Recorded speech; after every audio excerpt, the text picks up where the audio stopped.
नमस्कार, आप देख रहे हैं SY लाइव न्यूज।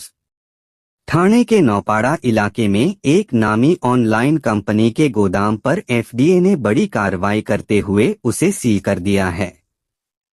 आरोप है कि गोदाम से एक्सपायरी दूध, ब्रेड और अन्य खाद्य सामग्री सोसाइटी परिसर में फेंकी जा रही थी, जिससे इलाके में दुर्गंध फैल गई और लोगों के स्वास्थ्य पर खतरा पैदा हो गया।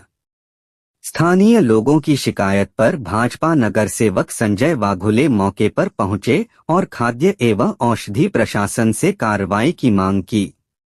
जांच के दौरान FDA को गोदाम में एक्सपायरी खाद्य पदार्थों के रखरखाव और साफ सफाई में गंभीर अनियमितताएं मिली। इसके बाद FDA ने गोदाम को तत्काल सील कर दिया और प्रबंधन को नोटिस जारी करते हुए सभी व्यावसायिक गतिविधियां बंद रखने के निर्देश दिए हैं। अब वैज्ञानिक तरीके से एक्सपायरी खाद्य पदार्थों के निस्तारण और सभी नियमों का पालन होने के बाद ही गोदाम दोबारा शुरू किया जा सकेगा। ऐसी ही ताज़ा खबरों के लिए जुड़े रहिए SY लाइव न्यूज के साथ। ठाणे से सारापुरी की रिपोर्ट। हमारे चैनल को लाइक, सब्सक्राइब और शेयर करना न भूले। स्विगी इंस्टामार्ट नावाचं हे या ठिकाणी गोडाऊन आहे।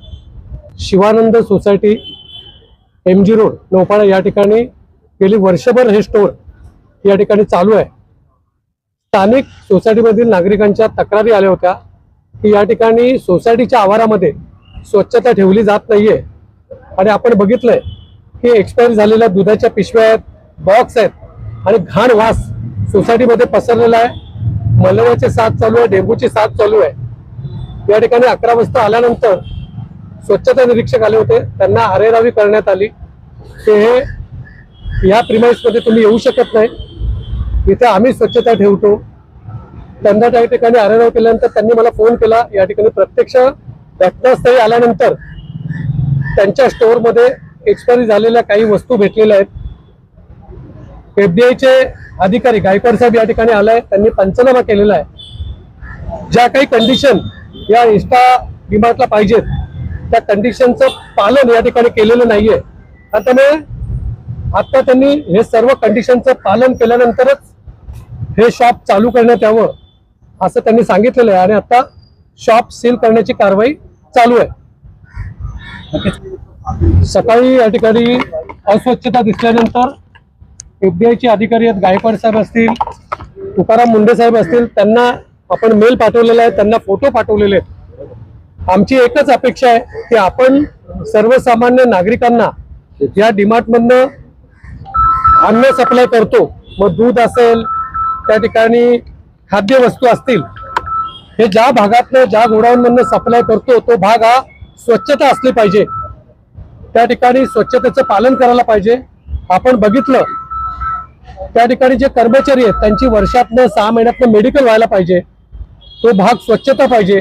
आतमध्ये काही स्वच्छता नाहीये आणि स्वच्छतेचं पालन ही संस्था करत नाहीये आणि त्याच्यामुळे त्यांना FDA ने या ठिकाणी ज्या काही कंडिशनचं पालन केलेलं नाहीये त्यामुळे कारवाई केलेली आहे। त्यांनी आता सील करण्याचं काम चालू केलेलं आहे। खरं तर मागील 1 वर्षापासून जसं वाघुले साहेबांनी सांगितलं की ते हे इंस्टामार्टचं गोडाऊन आहे। अनेकदा असं होतं की इथे त्या सुळे काकू असतील, अनेक सिनियर सिटीजन राहतात, त्यांच्या तक्रारी आम्हाला वारंवार यायच्या की मोठमोठ्याने आवाज येतोय वगैरे। आम्ही रात्री नौपाडा रक्षक काम करत असताना त्यांना सांगायचो, पण आता त्यांनी सगळे लिमिट क्रॉस केले। कारण कसं असतं, आता FDAच्या एवढ्या महाराष्ट्रात कारवाया सुरू असताना सुद्धा जर तुम्ही अशा पद्धतीनं कुठेतरी चुकीच्या पद्धतीनं इथे काम करताय आणि मला सांगा, आता मी स्वतः इंस्टावरनं अनेक वस्तू मागवत असतो कारण ते इन्स्टंट येतं म्हणून, पण इतका विश्वास आपण यांच्यावर ठेवतो आणि जर इथे इतका गलथान कारभार चाललाय आणि ज्या पोटात वस्तू जात आहेत, आता आपण रोज ऐकतोय तुकाराम मुंडे साहेबांच्या माध्यमातून, मग ते दुधाचा असेल, इतर विषय असेल, आणि अगदी आम्ही राहतो तिथे जर हे होत असेल तर अर्थातच आम्ही कोणी खपून घेणार नाही आहोत। समजल्यानंतर खरं तर सकाळी भास्कर पाटील साहेबांनी मला फोन केला की अशी परिस्थिती आहे, ते स्वतः इथे आले। आम्ही रेल्वे स्टेशनला गेलो होतो आणि संजय वाघुले साहेब इथे आले। त्याच्यानंतर जे आता परिस्थिती झालेली आहे की त्यांच्यावर कारवाई तर होतीये, पण मला असं वाटतं याच्या व्यतिरिक्त जे काही असे इन्स्टाचे, स्विगीचे, जे काही ब्लिंकिटचे असे गोडाऊन असतील त्यांनी कुठेतरी मला असं वाटतं खबरदारी घ्यायला पाहिजे, नाहीतर भविष्यामध्ये काय होईल, लोकच आता रस्त्यावर उतरायची वेळ आलेली आहे। कारण ठीक आहे, एक लोकप्रतिनिधी म्हणून असतील, एक पदाधिकारी म्हणून असतील, आम्ही पुढाकार घेतोय, पण लोक सुद्धा आता जागरूक झालेली आहेत आणि तुकाराम मुंढेंच्या या सगळ्या आता प्रोसेसमध्ये लोकांच्या पण लक्षात येते. त्यामुळे मला असं वाटतं इथे फक्त एफडीएने कारवाई करून थांबू नये, अशा पद्धतीचे ठाण्यात जे पण काही गोडाऊन्स आहेत त्यांच्याकडे सुद्धा आता मोर्चा वळवण्याची गरज दिसते.